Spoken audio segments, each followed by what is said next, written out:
Hey everyone, welcome back to my channel. কেমন আছো সবাই?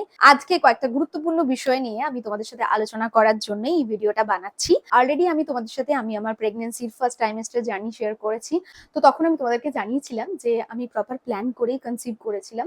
তো সেই জন্য আজকে আমার কেন মনে হলো তোমাদের সাথে আমার এই প্ল্যানিং করা জার্নিটা কি কি বিষয় মাথায় রেখেছিলাম সেই সময়, কি কি জিনিসগুলোকে আমি ফলো করেছিলাম। তো আজকে আমি সেই সবকিছু আমার এক্সপিরিয়েন্স তোমাদের সাথে আজকে শেয়ার করবো বলে এই ভিডিওটা বানাচ্ছি। পুরো ভিডিওটা দেখতে থাকো, আর অনেক ছোট ছোট প্রচুর ইনফরমেশন আমি তোমাদেরকে এই ভিডিওর মাধ্যমে জানাবো।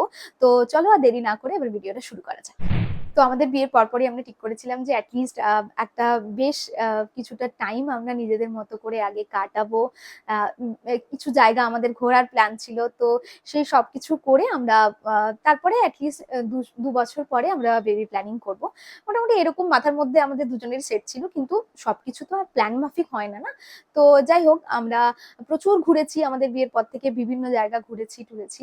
লাস্ট ডিসেম্বরে আমাদের অ্যানিভার্সারি ছিল, তো তারপরে আমরা ফাইনালি ডিসাইড করলাম যে কেননা এরপরে আমরা একটু প্ল্যানিং করা নিয়ে ভাবতে পারি, যেহেতু আমরা দুজন অলমোস্ট সেম এজ। এরপরে একটু একটু করে আমরা ভাবনা চিন্তাগুলো শুরু করি। তো ফার্স্টে আমরা একটা গাইনোকোলজিস্টের সাথে কনসাল্ট করি প্রথমে। তিনি আমাদের কিছু রুটিন চেক আপ করার জন্য দিয়েছিলেন, এবং তারপরে আমরা প্রথমেই আমাদের দুজনের ফুল বডি চেক আপ করিয়েছিলাম। সমস্ত কিছু রুটিন ব্লাড চেক আপ থেকে শুরু করে ইউএসজি, এক্স রে, যা কিছু মানে রেগুলার চেক আপের মধ্যে থাকে, হোল বডি চেক আপ।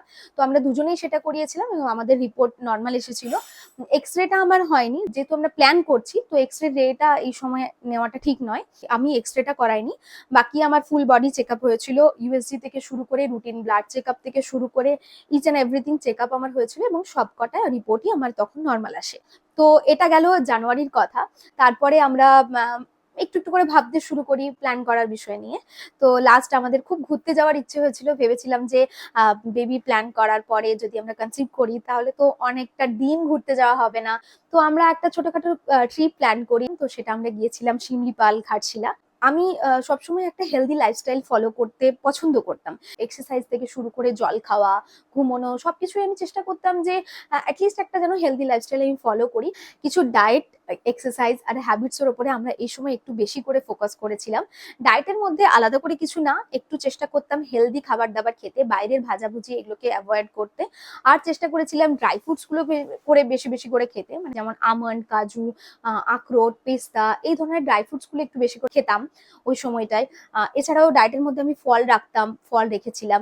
যেটা আমাদের অ্যাকচুয়ালি হেলদি হ্যাবিটস, যদি আমরা নিজেরা একটা হেলদি লাইফস্টাইলে যাই, তো তখন আমরা যে ধরনের একটা রুটিন মেনটেন করব, আলাদা করে কিছু না, জাস্ট ওই ধরনের খাবারগুলো একটু বেশি বেশি করে খাওয়া, বাইরের ভাজাভুজিটাকে কম খাওয়া, এই জিনিসগুলোকে মেনটেন করলেই মানে আলাদা করে ডায়েটের উপর ফোকাস করার কিছু প্রয়োজন হয় না।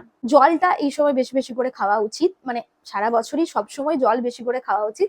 আমি যেহেতু সারা বছরই এক্সারসাইজ করতাম, তো আমাকে আলাদা করে কিছু ফোকাস করতে হয়নি। তবে এই সময় আমি একটু স্ট্রেচিং, যোগা, এই ধরনের এক্সারসাইজ গুলো বেশি করে করতাম। একটু বডি রিল্যাক্সিং কিছু এক্সারসাইজ, প্রাণায়াম, এই জিনিসগুলোর এই এক্সারসাইজ গুলো আমি বরাবরই শুরু থেকেই করেছিলাম।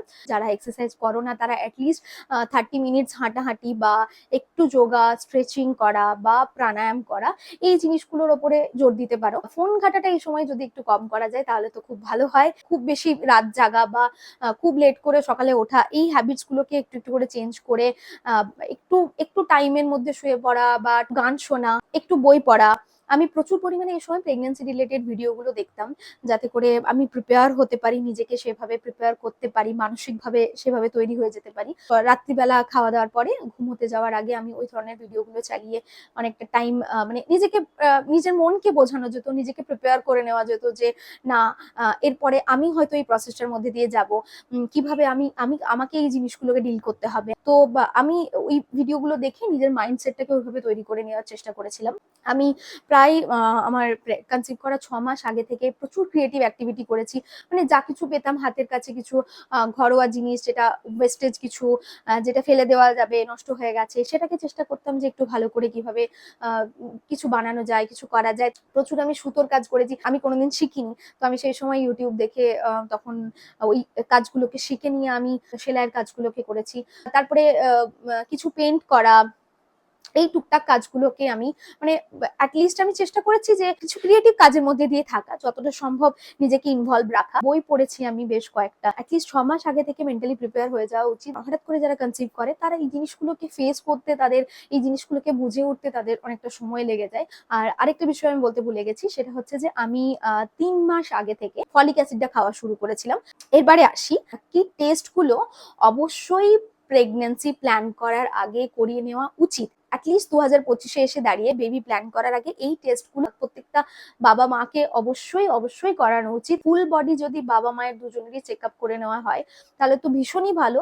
কিন্তু যে টেস্টগুলো না করালেই নয় সেটা হচ্ছে অবশ্যই হেপাটাইটিসের test, hepatitis A B C, হেপাটাইটিসের টেস্টটা, HIV টেস্টটা এবং অবশ্যই থ্যালাসেমিয়া, এই 3টে ব্লাড টেস্ট আর একটা USG, এই 3টে তো মাস্ট, এই 4টে তো মাস্ট করাতেই হবে। এর সাথে থাইরয়েডের টেস্ট, একটা রুটিন ব্লাড চেকআপ, ব্লাড সুগারের টেস্ট, এগুলো কিন্তু অবশ্যই করিয়ে নিয়ে তারপরে প্ল্যান করা উচিত। যারা প্ল্যানিং এর মধ্যে নেই, যারা হঠাৎ কনসিভ করে নিয়েছো, তো তাদের ক্ষেত্রে আফটার বেবি কনসিভ করার ইমিডিয়েট তারা জানার পরে এই এই কয়েকটা টেস্ট অবশ্যই করা উচিত। আমি টেস্টগুলো আরেকবার বলে দিচ্ছি।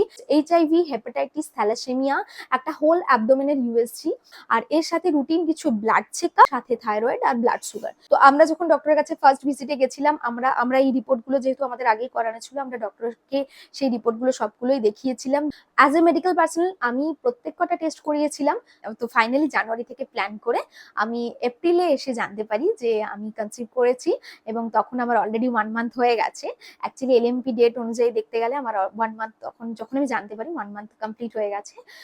তো এইটাই হচ্ছে আমার পুরো একটা প্ল্যানিং এর জার্নি। আমি জাস্ট কয়েকটা কথা বললাম, ডায়েট, এক্সারসাইজ, কিছু লাইফস্টাইলের হ্যাবিটস, কিছু চেঞ্জেস। তো এগুলো যে কেউ চাইলেই নিজের হেলদি লাইফস্টাইল ফলো করার জন্য করতেই পারে। বেবি প্ল্যানিং করছি বলে আলাদা করে যে আমাকে কিছু করতে হবে সেটা কিন্তু নয়। আমি বরাবরই এই রুটিনগুলো ফলো করে এসেছি, তো সেই জন্য আমার জন্য আলাদা করে কিছু এক্সট্রা ভাবতে হয়নি। তো জাস্ট এই কয়েকটা কথা তোমাদের সাথে শেয়ার করে নেওয়া ছিল। তো তোমরা এটা ভেবে নিও না যে আমরা প্ল্যান করেছি মানে প্রচুর প্রচুর একটা স্ট্রেসের মধ্যে দিয়ে গেছি, মানে প্ল্যান করছি আমাকে এটা খেতেই হবে, এইভাবে আমাকে হ্যাবিটস করতেই হবে, এইভাবে আমাকে ঘুমোতেই হবে, এভাবে আমাকে উঠতেই হবে, এমনটা কিন্তু নয়। যথেষ্ট মানে জাস্ট খুব স্মুথলি আমরা এই বিষয়টাকে নিয়েছিলাম। জাস্ট আমার আমার দুটো জিনিসের ওপরে আমি একটু গুরুত্ব দিয়েছিলাম। একটা হচ্ছে যে আমার চেক আপ গুলো যেন আমি প্রপারলি করিয়ে নিই, আর যেন আমি ফলিক অ্যাসিডটা ডেলি, যেন ফলিক অ্যাসিড ইনটেকটা আমি করে নিতে পারি।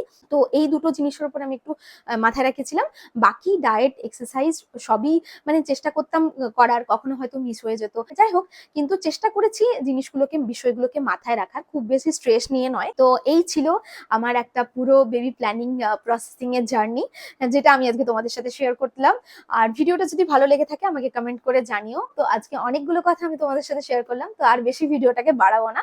তো চলো, আজকের মতো ভিডিওটা এটুকুই, টাটা।